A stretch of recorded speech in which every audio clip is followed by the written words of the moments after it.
today is gonna be a bit different stream from usual, and I'll be talking a bit about like how I approach releasing music and how that whole process goes for me, the entire kind of life cycle of an album or single or whatever. So just gonna show here quickly. This is kind of the rough schedule of what I'm gonna be talking about. Kind of first off, start with like the basics, groundworks of what goes into actually making music, and then proceeding on to uploading it to different platforms, and talk a bit about the differences of some platforms over the others. Then a bit about like promotion and stuff like that. Then a bit about like post-release, what stuff you can do to kind of build upon what you've done, and maybe do like derivative content from your music. And then lastly, kind of talk a bit more about like kind of super meta stuff about music, and kind of creating an artist identity, I guess, of sorts.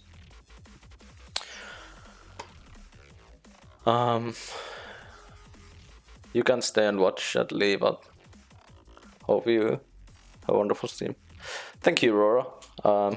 Thank you for the sub.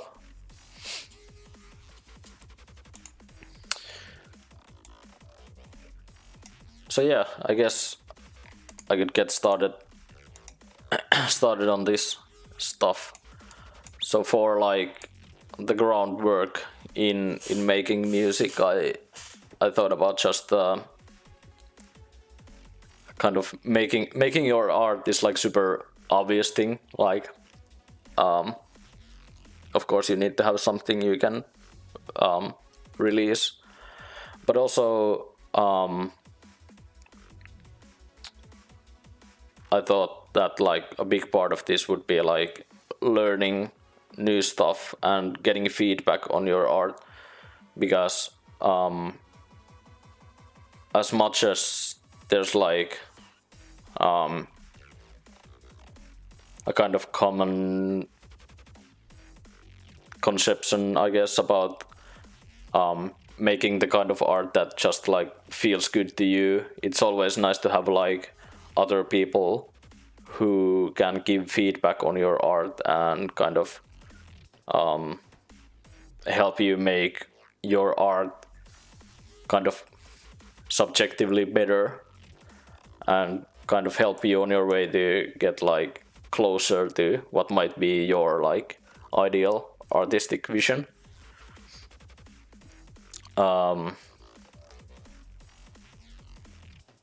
And the learning part here is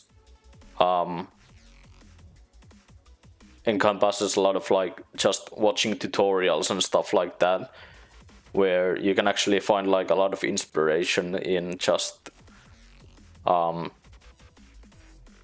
watching other people do stuff, watch other people talk about their processes.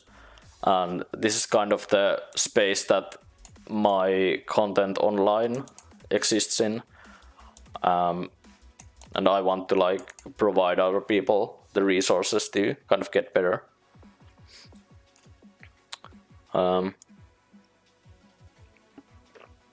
Moving on, there's this like create a more or less solidified blob of music. And what I mean by that is that for longer releases, hey KM, what up? So for longer releases like EPs or full 45-minute to 1 hour albums, you kind of want to have something that feels whole, something that has the kind of same atmosphere, the same mood or same statement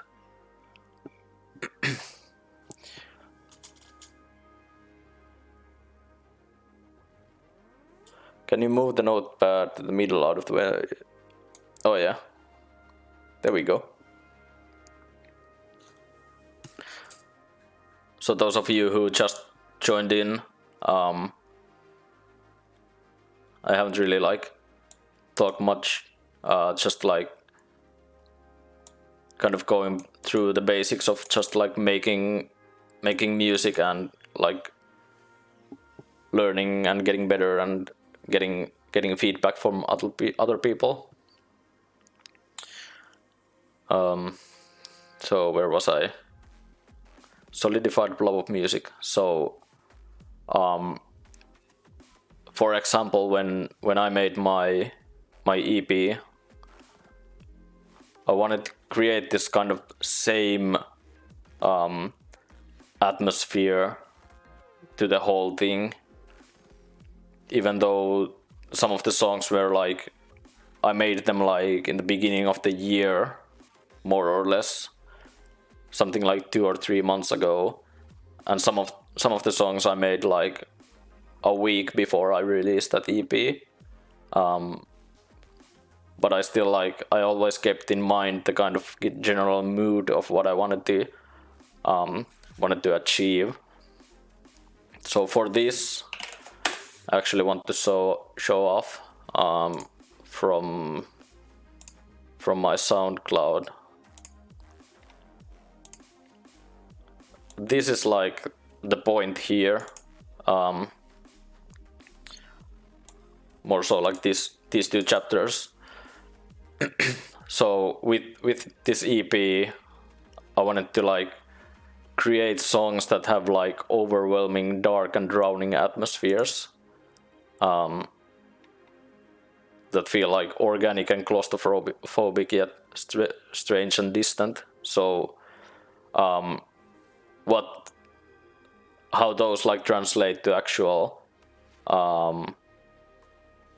kind of musical ideas is that there's just a lot of like super washed out reverby parts in the music and like really heavy like bass centric parts, and some parts that feel more like they would come from either a human artist or something like that. So that's kind of where the organic part comes in. And the like claustrophobic feeling comes from like having these super like ticky, fast percussions and stuff like that in the music. And that also like having the whole glitch aesthetic to this EP brings in those like really strange, unexpected elements to the music. So that's kind of where this whole thing, like where they all the songs have like the same kind of mood and atmosphere despite being very different songs.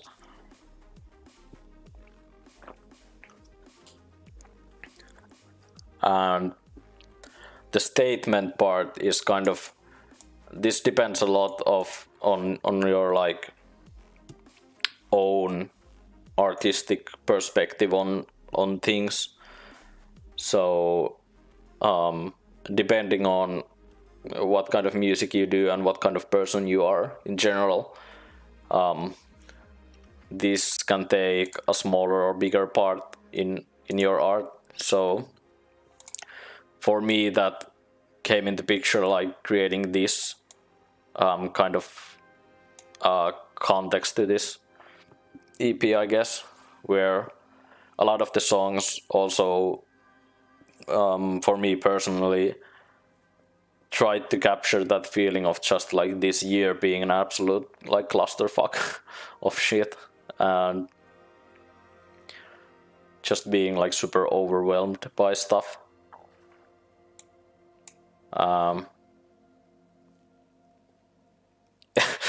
20 quick, yeah. That's basically like a really fancy worded way of saying 2020, am I right?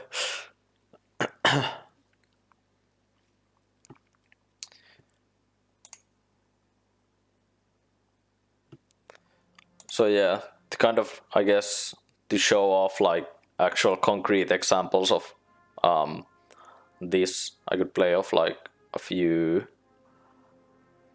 bits from this EP.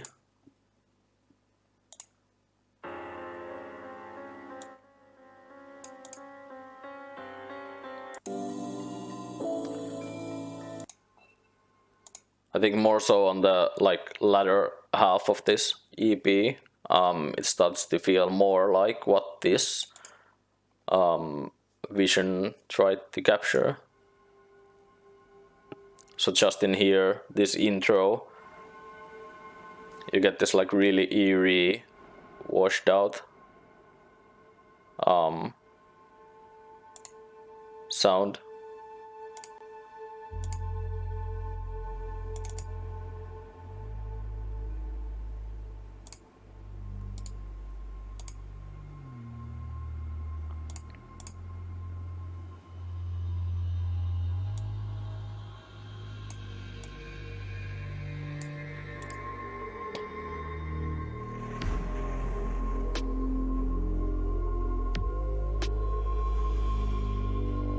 Again, like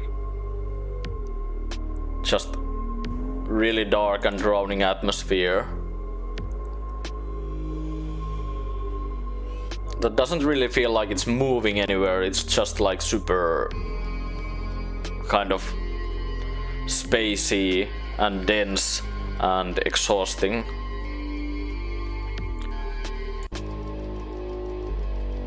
Then again, moving on to like this track 4, has more like those glitchy, kind of really strange, weird noises that aren't like really super conventional in music.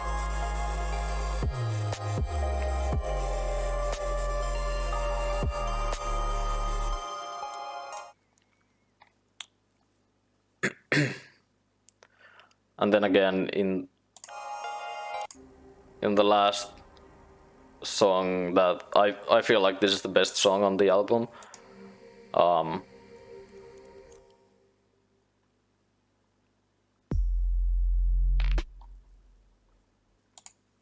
Like even that part of just like there being this like super slow kind of quiet intro part here.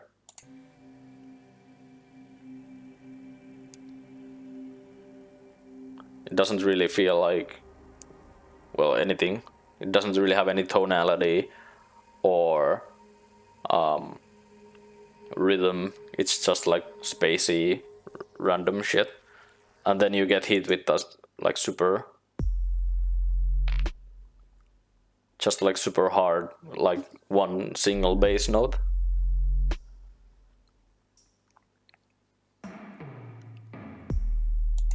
Again, it feels like the whole track takes another turn, like to the worse, in a way.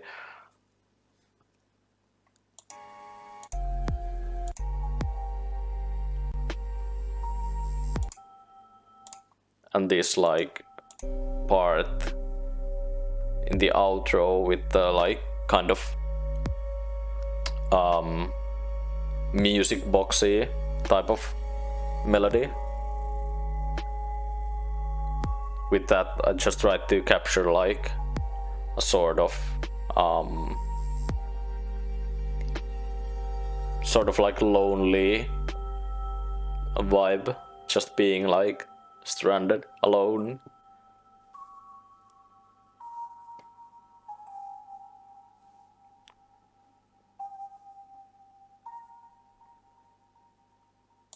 And it also like the melody doesn't like resolve in the big like at the very end. So usually with like music theory, you'd want this to fall back into like some kind of expected note of sorts, but it doesn't do that. So it again like kind of brings in this like unexpected feeling of just like not knowing what's gonna happen next.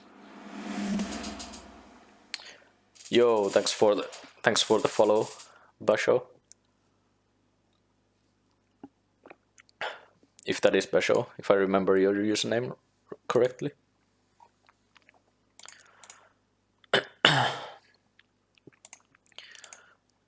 So, what's next? Moving on to album art and track names, etc. For this kind of music that I'm trying to make, which is like this kind of glitchy, random shit, I usually go for like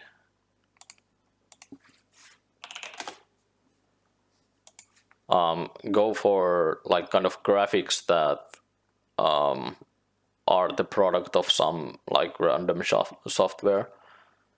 So for this, let me get that background music back on.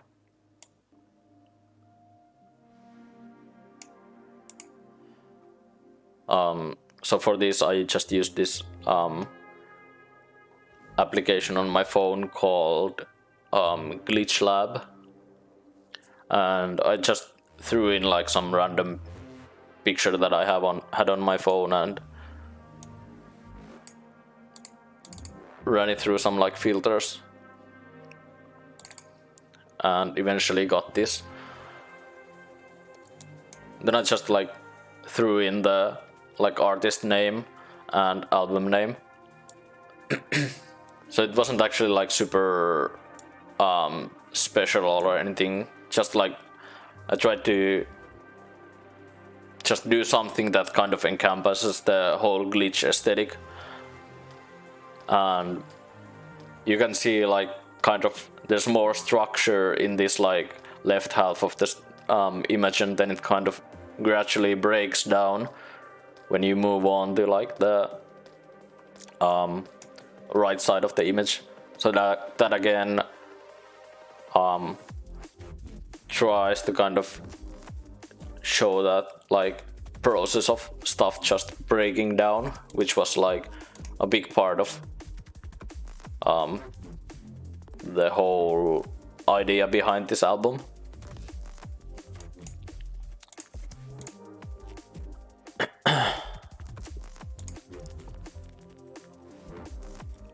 And yeah, for track names, that's like those have always been like some really dumb stuff for me. I've just like when I was uploading this EP to my Bandcamp, I was just like coming up with names on the spot basically.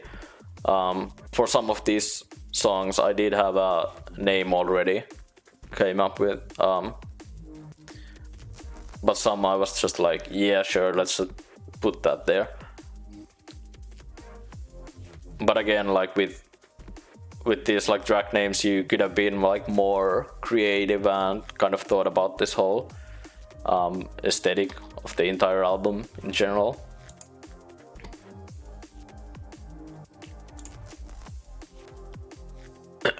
So I guess that's a good bridge then to move on to like uploading content.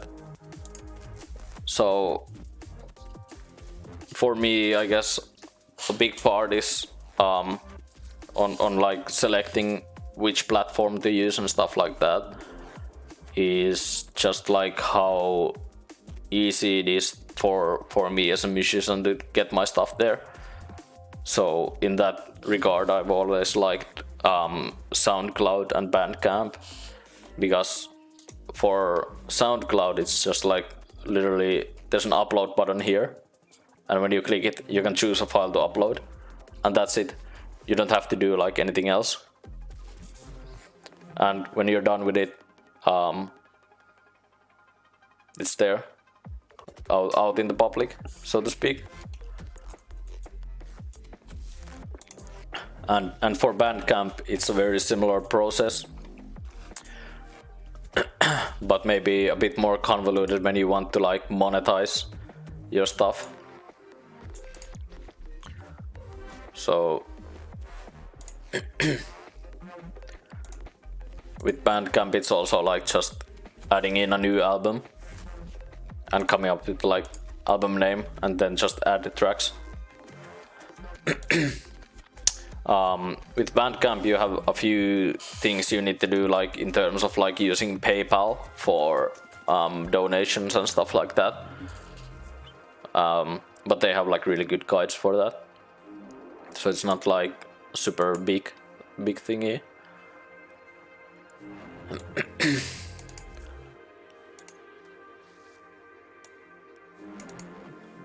Oh, hello. Welcome, Basho, to the chat.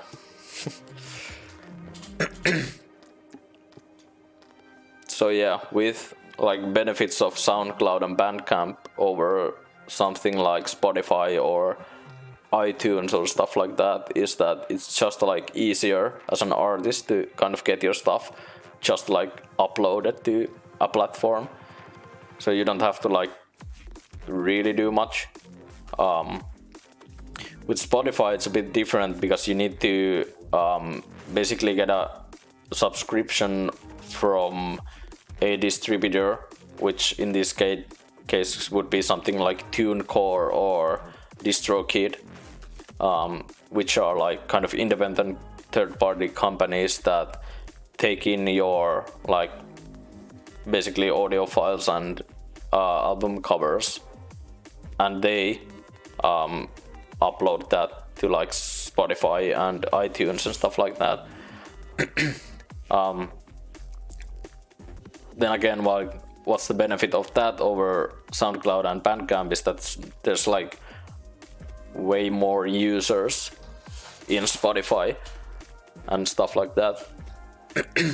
So in theory, you can get way more like exposure through Spotify than you can over like these smaller, more indie focused platforms.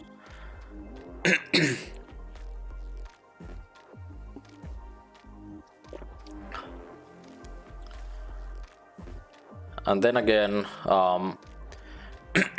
with copyrights and artist rights and all that legal stuff, I'm not like super well versed in that, but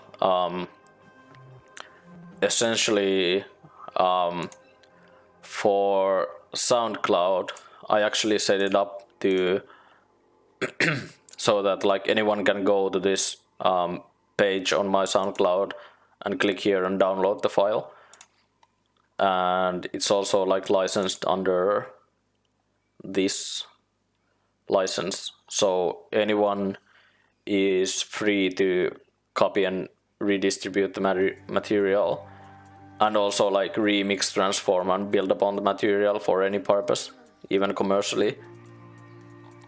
So I don't really believe in like kind of fencing in your art and trying to like in each turn kind of block other people from accessing your art, or like redistributing it or remixing and transforming it. I feel like I as an artist like benefit way more from just like having people use my stuff for free. But it's also like a really nice nice dream to have that someone would actually buy my art. So for that reason, my release on Bandcamp is actually monetized for €1 or more. So this is so that like people who would want to just like have access to my actual like music files, and those who would like to use the files can just like get them online. But also those people who would like to actually support me and kind of help me get by, they can do that on Bandcamp. And that's always been like the distinction for me between like Bandcamp and other platforms, is that like Bandcamp is this place that people can go to support me directly. Meanwhile, as SoundCloud is more kind of open and just have like people listen to my stuff for free. Hello, Jangoza.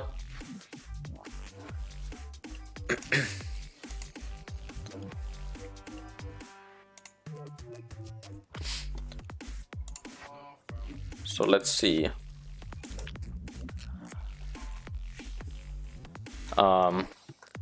And yeah, with like in general with this like kind of legal, with this like legal stuff, it's more just like actually reading through like what you're signing up for. So whether you're using like a distribution channel like DistroKid or something like that, it's always good to like kind of know what people can do with your music and what you can't do.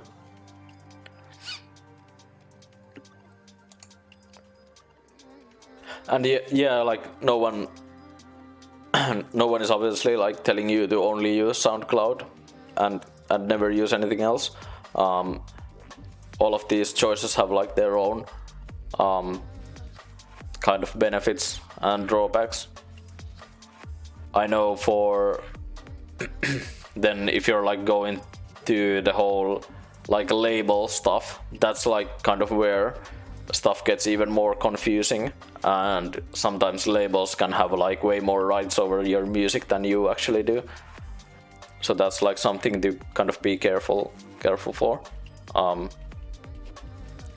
But especially for me, I don't think I'll ever be on a label unless there's like something that actually benefits me and lets me have all the rights to my music.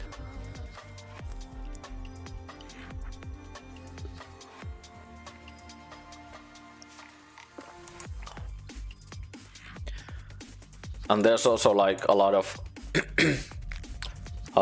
consideration in like the culture surrounding like different platforms. Like Spotify is definitely more so on like the kind of traditional like corporate music distribution side of things.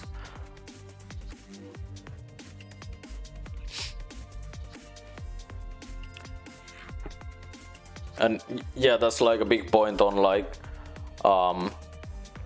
streaming services not like paying a lot to artists and stuff like that.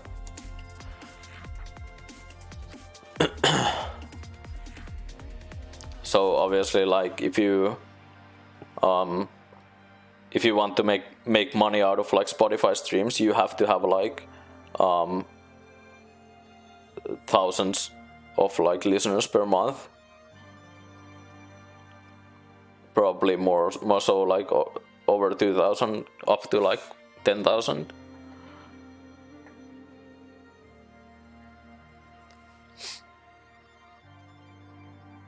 Yeah, it's definitely like if people like put their like art on platforms like Spotify and then still complain that like Spotify is treating them like shit, then it's definitely like kind of partially on their own fault for like actually putting their music there in the first place. It's like a whole nother topic, I guess, on like how well should these platforms pay their artists.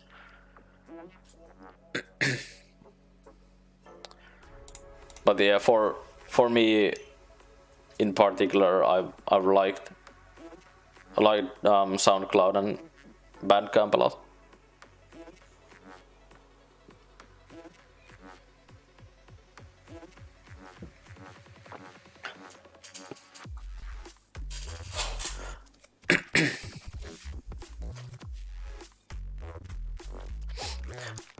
And yeah, if you're like on a label, you just like diminish your own returns a lot because the label takes a cut of your small cut from a small cut of something.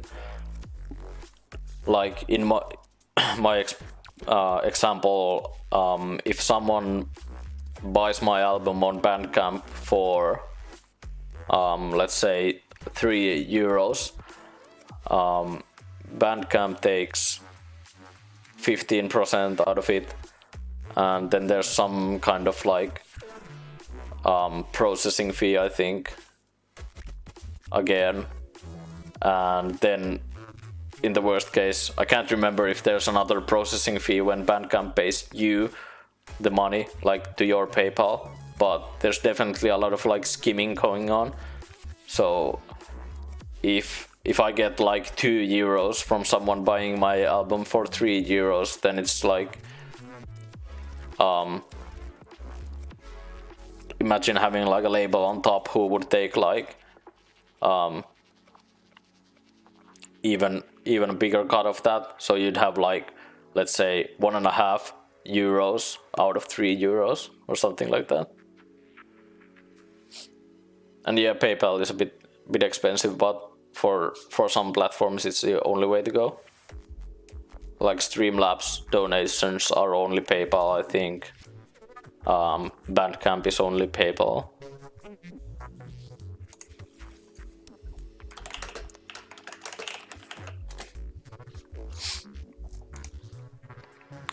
But yeah, I think that's enough of that topic.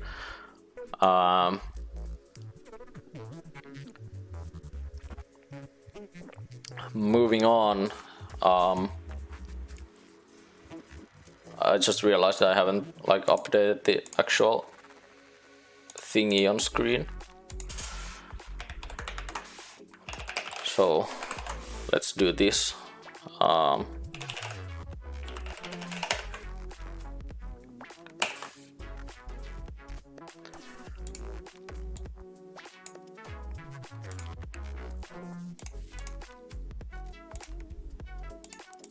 Let's just reorganize stuff a bit.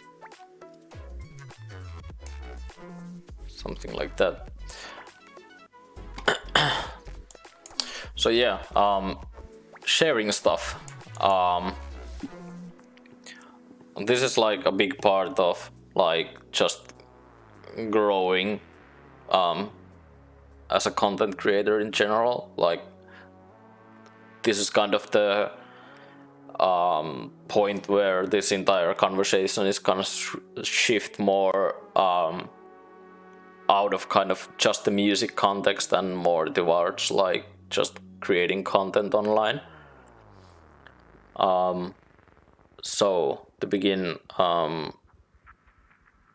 sharing your music and like promoting stuff is always like, it's always a hassle, and it doesn't really like, especially at first if you're starting out, it doesn't really feel good to just like tell everyone to, hey, go check out my SoundCloud. It's always such a pain, and I don't know if there's like an actual good way to go about it other than just like doing it a lot.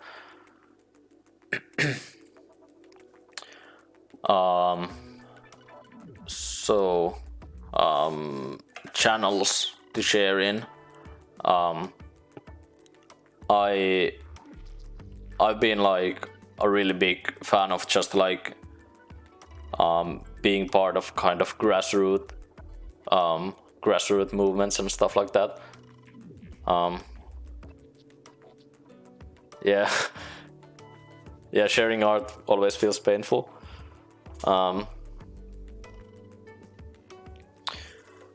But yeah, like, so in my case, like channels to share in, they've always been stuff like Facebook or more recently like Discord and stuff like that, where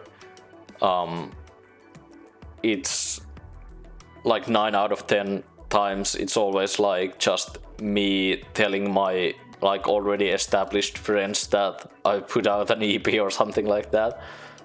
So it isn't really like, I'm not like a fan of stuff like advertising on like to completely anonymous people on like Facebook or something like that. That to me feels like entirely too like kind of corporate and disgusting. I don't want to like stain my art with like obnoxious Facebook ads or stuff like that. For me, it's always been about like grassroots movements and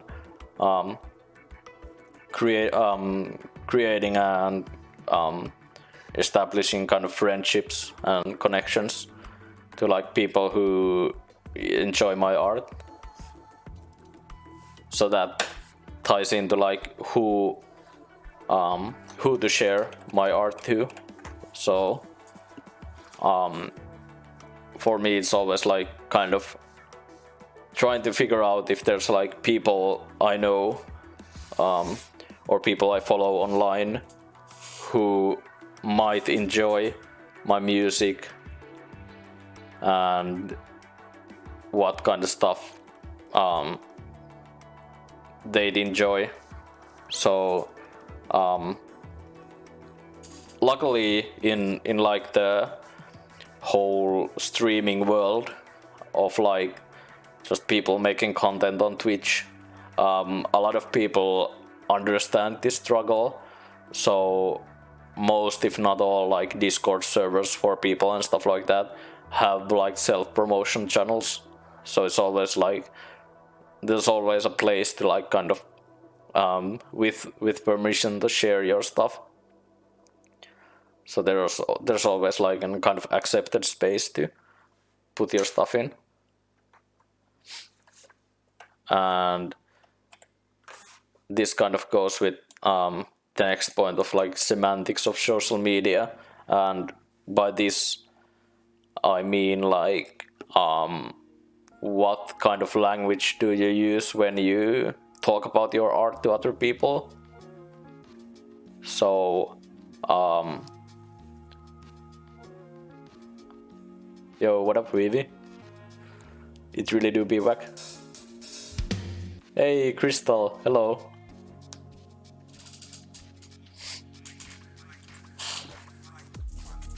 Enjoy your founder badge.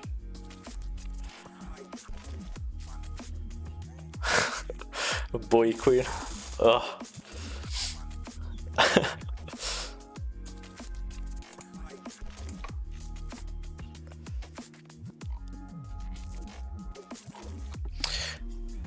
So,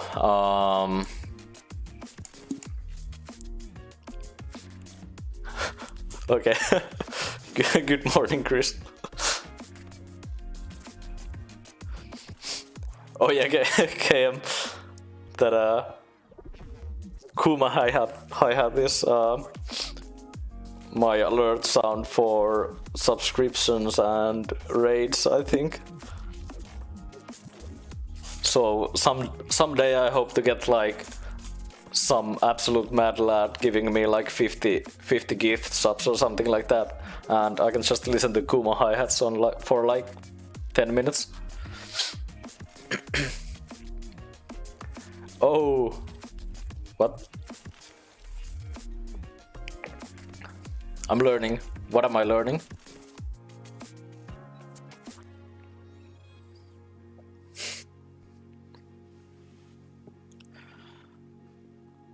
From your streams. Sure. Let's sure. You could say that. But yeah, back to the point. This whole like semantics of social media thing is just like how do you talk about your art? Yeah, that was a big tangent. So kind of when you post a link to your SoundCloud or something, do you just say like, hey, I put out a new EP, check it out?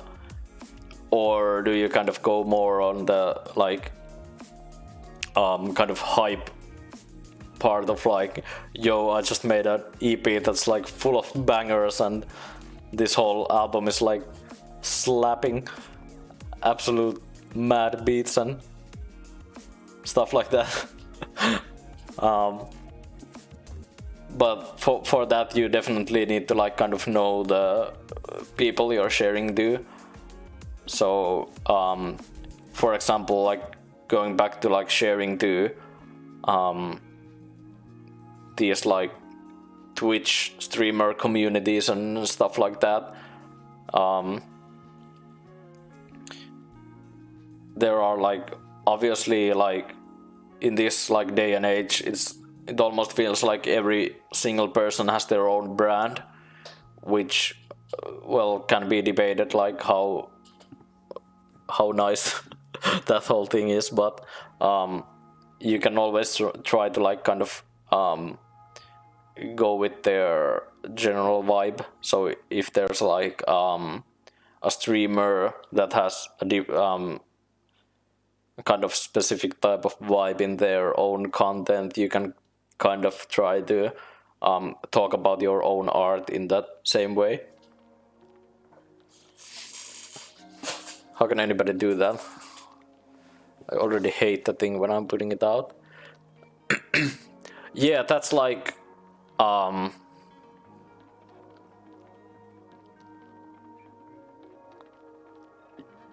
yeah, that's like a whole big thing of like learning all this stuff, and like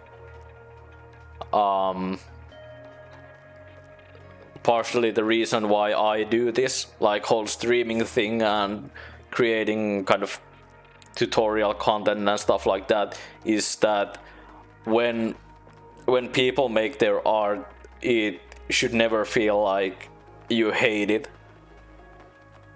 Like it's okay to feel like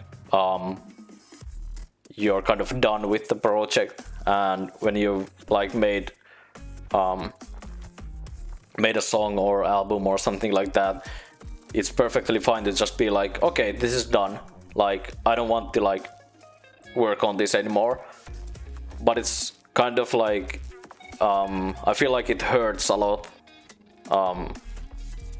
like it hurts you as an artist a lot when you think of your art as something you hate.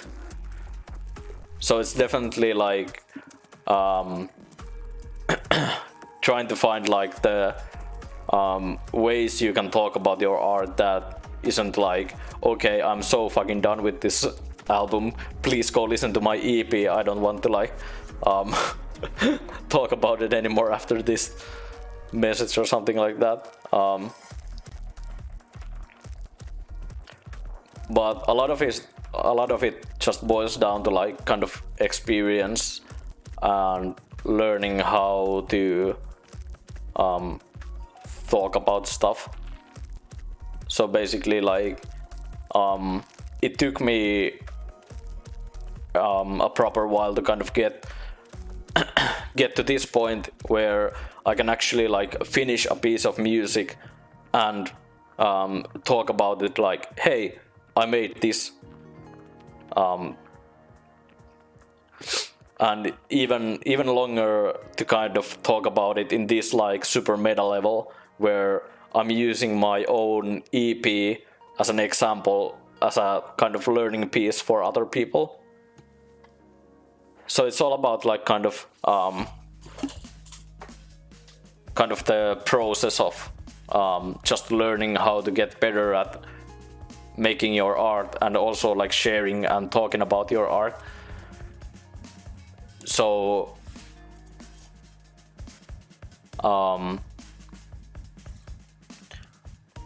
so when you're like at the point where you hate your art, it's like kind of almost destructive to you as an artist, because it means that you're not like really seeing the potential of the thing and where you could like take it and how to talk about it, and how to kind of I don't want to use the word marketing because it's has a lot of like negative connotations. But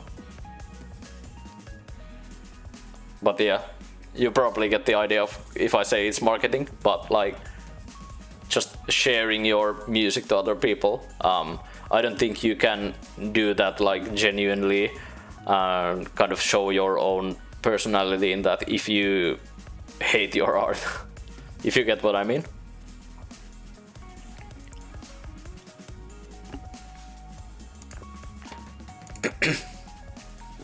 And yeah, what Django also said on chat that the trick is to take enough breaks that you don't get sick of your music and make a list of stuff to fix so you don't listen on loop for too long. Those are like super great tips for actually kind of creating your art. So those would be like super good tips for like this section here, where you just like learn stuff and get feedback and kind of gradually craft your music or whatever art. That's kind of where the whole taking breaks and coming back to it and getting feedback and taking notes and listing stuff to fix comes in. But for like this part where you should already be like comfortable enough with your art to be able to share it with other people and talk about it with other people, I feel like that's more about the experience or gathering experience, where you should just like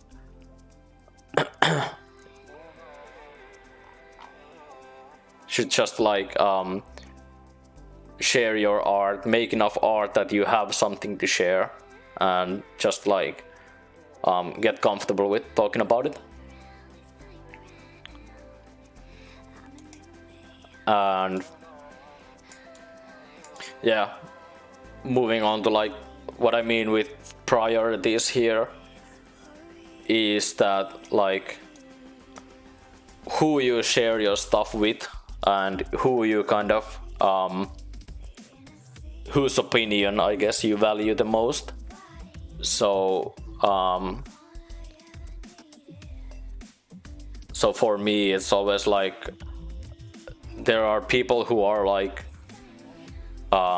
who make their own like music, and there's people who make the kind of music that I make, and then there's also like the people who just listen to music or aren't like super familiar with music at all. So with that I kind of like to categorize if I get like feedback on stuff and stuff like that. Usually the people who make the music that I make or something similar to what I make, they can all usually give like a lot of feedback on the kind of technical aspects of it and how to improve on like actually making the music. And when you share your art, those are also the people who if you can like impress those people, that's like super good, because then that usually means that you made something that perfectly or almost perfectly captures the kind of vibe that you were going for. And then there's also like just big PP.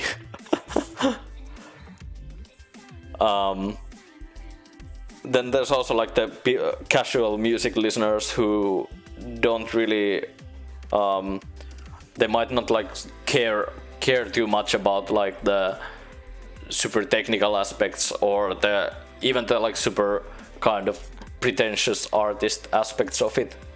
Like someone could read this and not really give a shit about my my random like political ramblings or artistic hipster shit that I write about my music. But they can still, those people can still like listen to this music and give their own like kind of own thoughts on it, and that's like kind of equally valuable, but it doesn't necessarily translate to the same areas as the feedback from other people.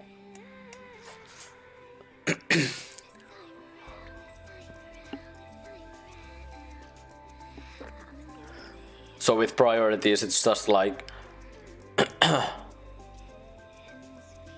lol, I'm one of the casual listening people. Yeah.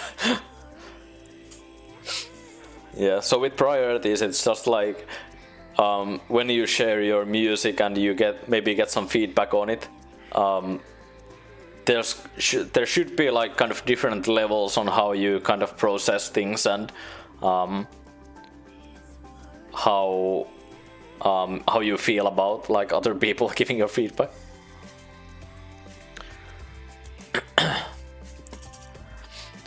And the last bit here is just like hyping your music. So for this I feel like this is the part where like other people like come in. So if you've done like all of this really well and you've kind of found people who really like your music, and you've kind of talked about your music in a way that other people might maybe understand it, other people can create that hype for you, and other people can like talk about your art, and I don't really feel like this is something to kind of fixate on or give too much attention to, because this is so like kind of unpredictable part of this whole process, and you can never know if a song you release gets like 5 listens or 5 million.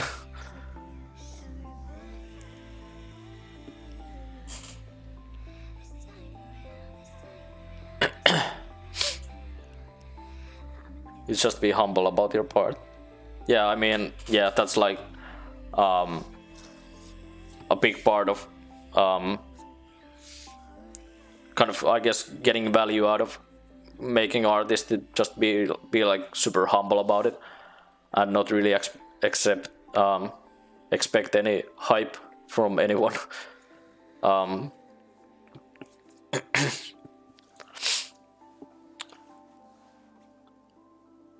But yeah, this is I feel like a lot of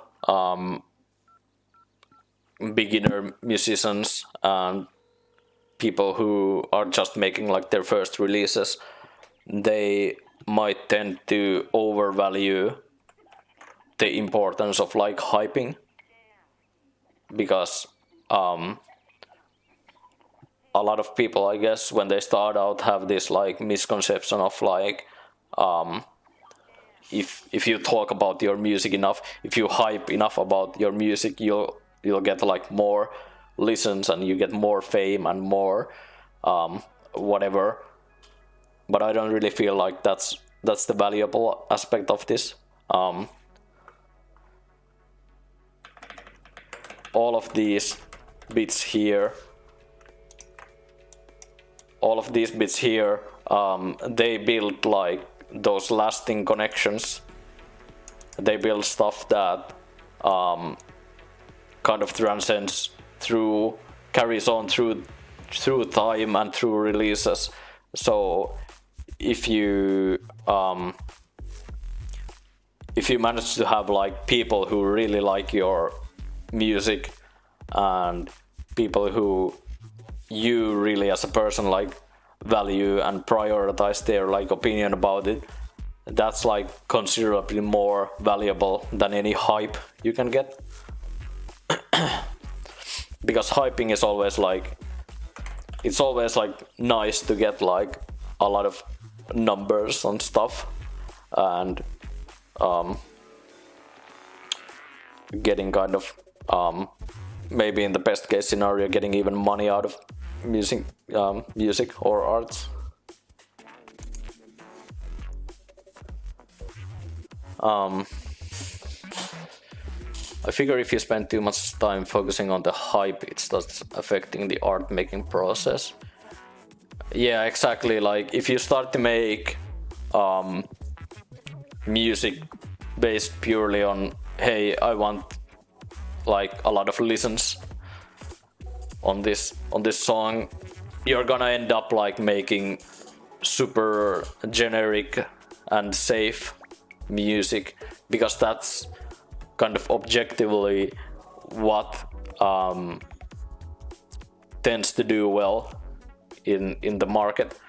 But on the contrary, that might also be the kind of music that doesn't really give value to you as an artist, and there isn't like a lot of stuff to explore there. If you make like some super basic like Deadmau5 house clones, it's always gonna be the same kind of music, and chances are you're not like any better off making that kind of music than you're like making some super wacky experimental glitchy noise music.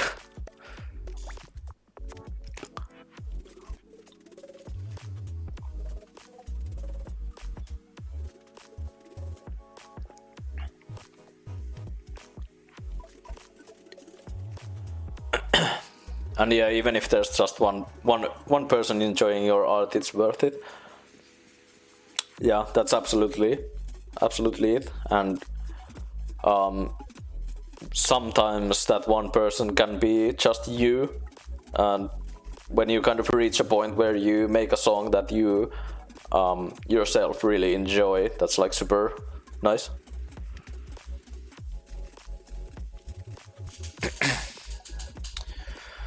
I think it's useful to also think about a pre-release strategy.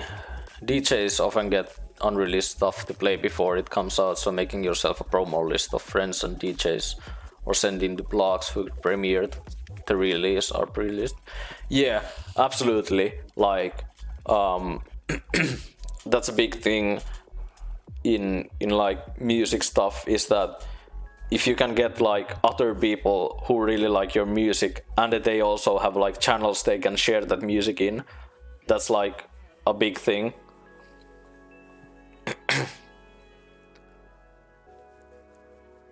Yeah, teasing the release on social media is kind of well, that depends. Like I personally don't really like it at all. Like I don't want to do like the whole announcement of an announcement thing. I don't really find any value to it to myself. But some people might really enjoy like making some short like teaser clips and stuff like that. I've definitely done that before, and I've just found that it doesn't really like matter for me. And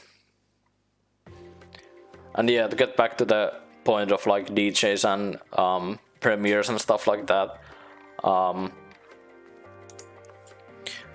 yeah, there's definitely like you can build up a bit more hype when you do stuff like collaborations and kind of streams or launch parties or something like that. But it also depends a lot on your like on the music you're making and what kind of channels there are for the music you're making. I know there's a lot of like big kind of YouTube channels and stuff like that. For example, we go something like, I think Dub Rebellion is like a big one in like the dubstep space. I know they do like a lot of premieres and stuff like that. they like do a lot of marketing about their like new music and stuff like that. And there's just this like some random link you can send your music in. So things like these are like definitely really valuable if it is something that you kind of personally want to pursue. I know that, like, for example, I make music that probably would never fit in this like space. But yeah, similar stuff exists on SoundCloud. Yeah, basically there's like stuff like that on like every single major platform out there.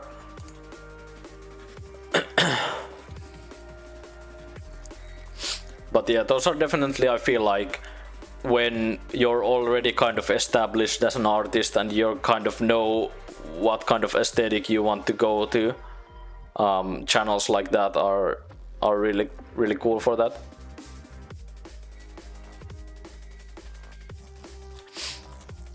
You have a release planned spanning 4 genres. I don't know what label would sign then. Yeah, it's definitely like with labels, they kind of do their own like kind of branding and stuff like that. They've like kind of figured out this entire section of the process for themselves, and they've kind of I guess they've already like established their own like aesthetic, and they do stuff that fits that aesthetic, and they sign people who fit into that aesthetic.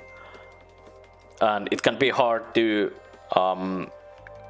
get into that stuff if you make stuff that is kind of left field or non-typical. But there's always, I feel like there's always channels that you can kind of try to contact and get in touch with.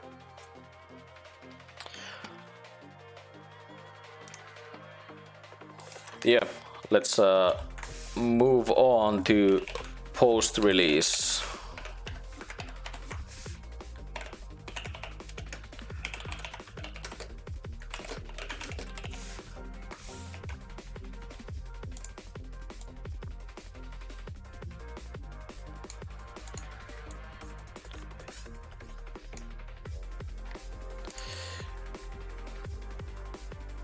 Like so.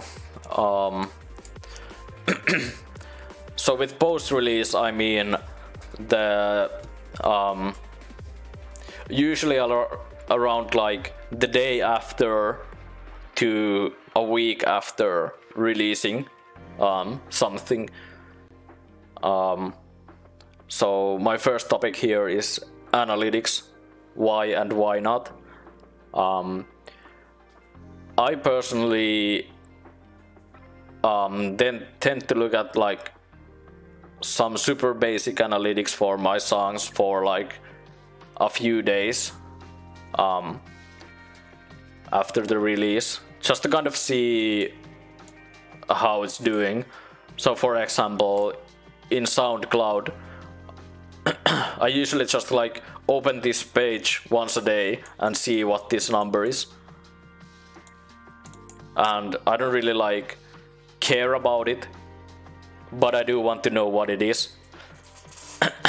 If that like makes sense.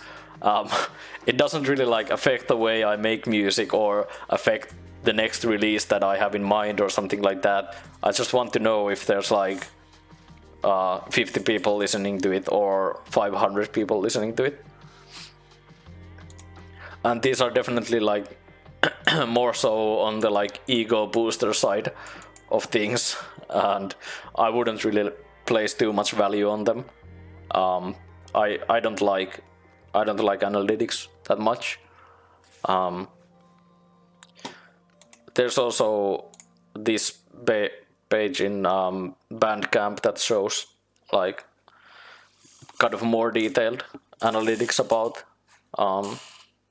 your like performance and stuff like that. But yeah, I don't really like look at these stats too much. Sometimes there's like releases that have like really big peaks. For example, this synthwave EP that I did in 2018 had like a really massive spike here, and then it kind of died off. And then there's another spike here when I released my EP. But the difference between these genres is a big thing, and this EP was definitely like way more accessible and kind of closer to mainstream. But then this album was like almost purposefully against the grain, against mainstream. It really tried to like kind of just well, it kind of ties into my whole like views on being an artist. It's just like doing stuff that I want to do and not really giving a shit about the mainstream aesthetic and getting plays.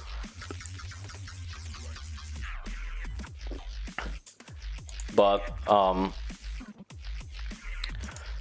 there's definitely like you could go like kind of full on mad on analytics and kind of look at super detailed stuff about where people click their links and stuff like that, but I don't like that shit at all. I feel like it's a kind of unnecessary use of time that I could use for other stuff. So next up here is remixes and derivative content. So this is I feel like this is a really valuable part of just like this whole post-release process. I think a day after I released my EP, I got a message from a guy who wanted to remix one of the songs. So I just like I basically opened up Ableton and made a separate like stem project of it and made like kind of really professional stems of that song, so that I could send him that song, basically the project file, as like stem files so that he could remix it.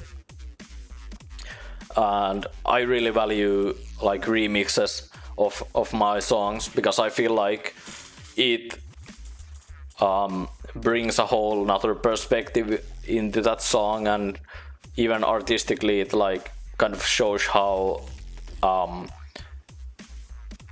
one song can have like all these different dimensions, and other people see it differently and they bring in their own twist to it. And derivative content is just like stuff that you make yourself, that is derived from that EP. So in this case, this stream that I'm doing right now is a derivative content of that EP. So I'm just like taking this EP as a piece to examine on the stream and go through the whole like process of creating it and releasing it and kind of sharing it and stuff like that. And now I think I'll take a short 2-minute break and be right back. Let's get back to the topic.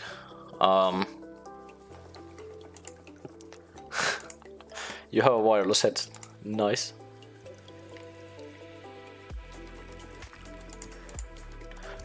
So yeah, what value can others get from your art? This kind of ties in with like this whole remix stuff. So And this is something that I kind of want to like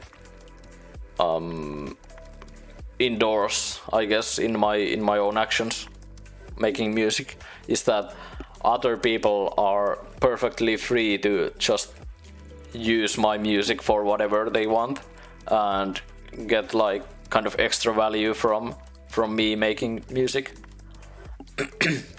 So an example of this would be remixes where other people can directly benefit from my music so that they can just make something new out of it and also like release it on their own channels.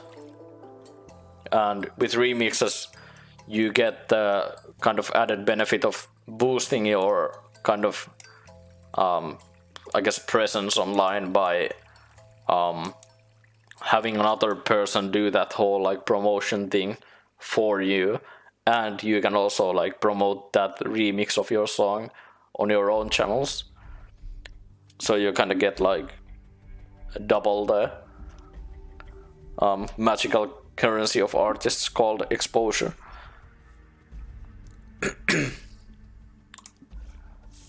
And another big thing here is also like providing music to people who stream or make music or make videos on like YouTube or something like that. So for example, KM, if you're still in the chat, I sent my friend like a free download link to the album on Bandcamp so that he can use those songs in like his own videos or something like that. So that's kind of the way you can kind of derive other content from your music, is just like provide other people an easy access to it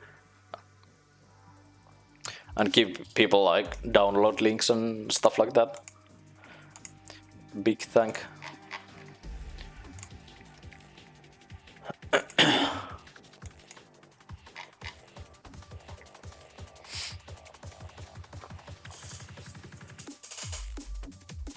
So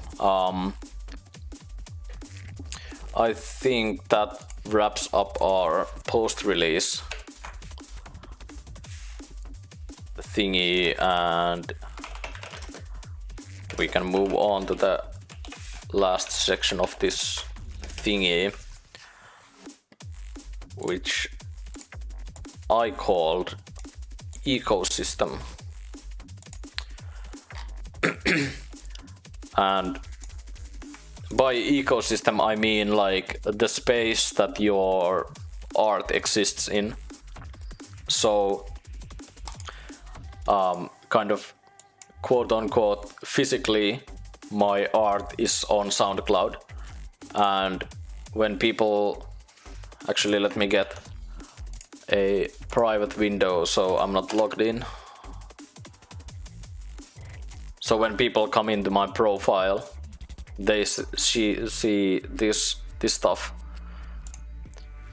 and this is kind of the space that my art occupies in kind of physically. So it's there. It's these like files on SoundCloud that you can listen to, and there pops up obnoxious next up window when you click play. And also with SoundCloud there's this whole like reposting thing where you can repost other people's music that you like on your own profile, so that when people listen to your music they also hear like all these songs that you reposted. And this is kind of I guess the ecosystem that you want your music to be in. So all of these songs that are reposted on my profile kind of in one way or another tie into my music, and occupy the same kind of space. And with Bandcamp,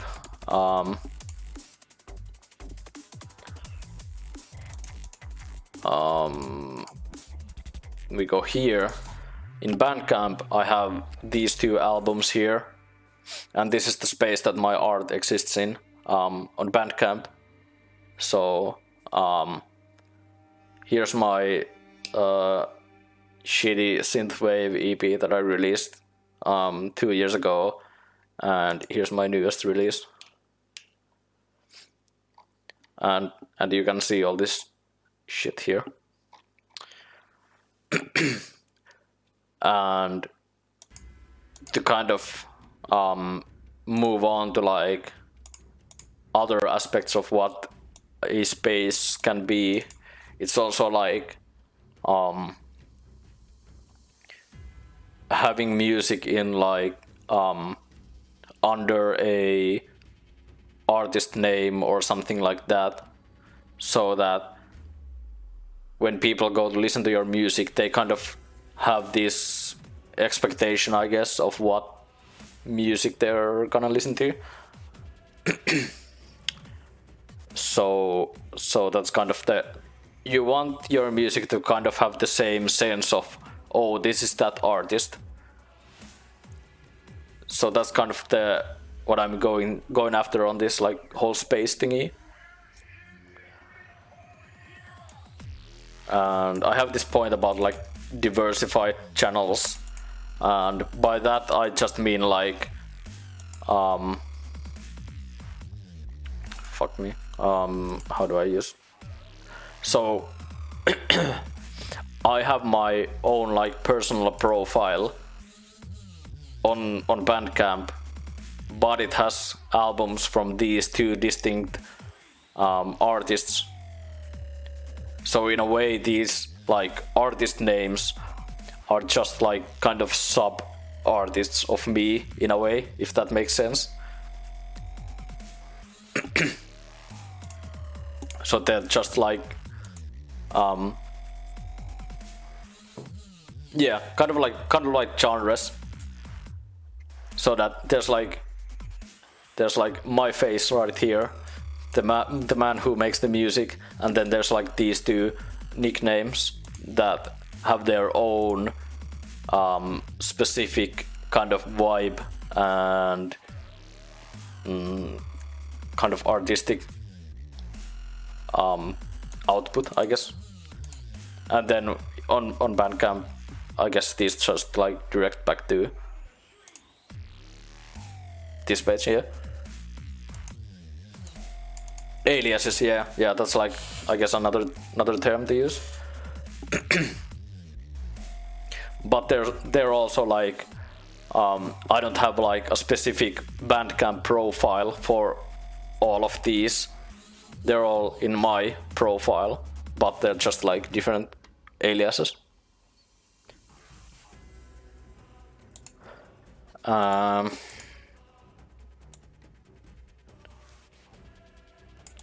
And yeah, I guess that's it for this section. Yeah, having both under one. Yo, Jake, my man.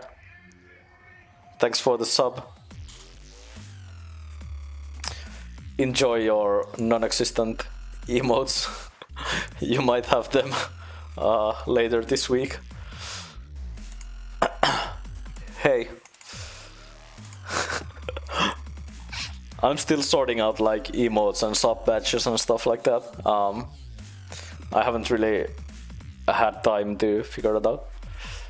It takes 3 to 5 days for emote acceptance. Well, okay. I thought it was like instant.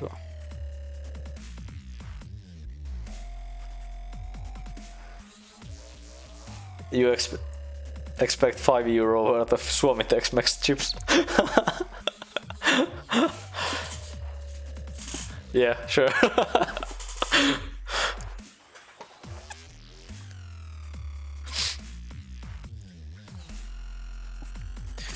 Yeah,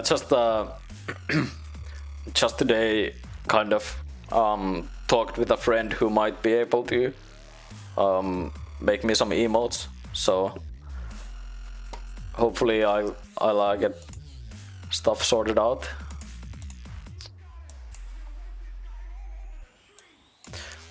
But yeah, that's basically my entire process of releasing music online and branding it.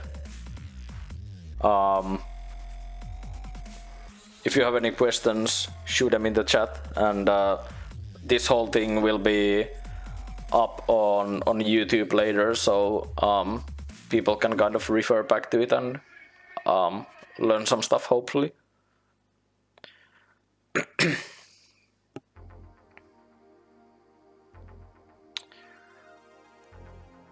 Just regular kind of Tex-Mex chips.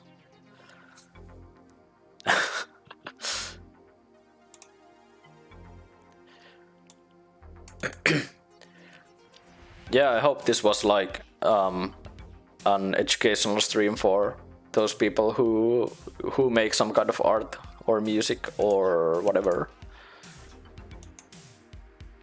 I feel like I still have some energy left in me, so I'll probably take a short break,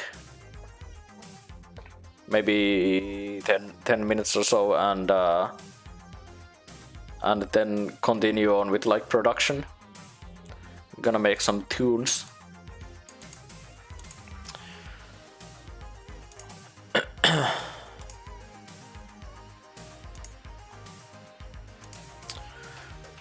Always nice to hear my perspective, Finny boy.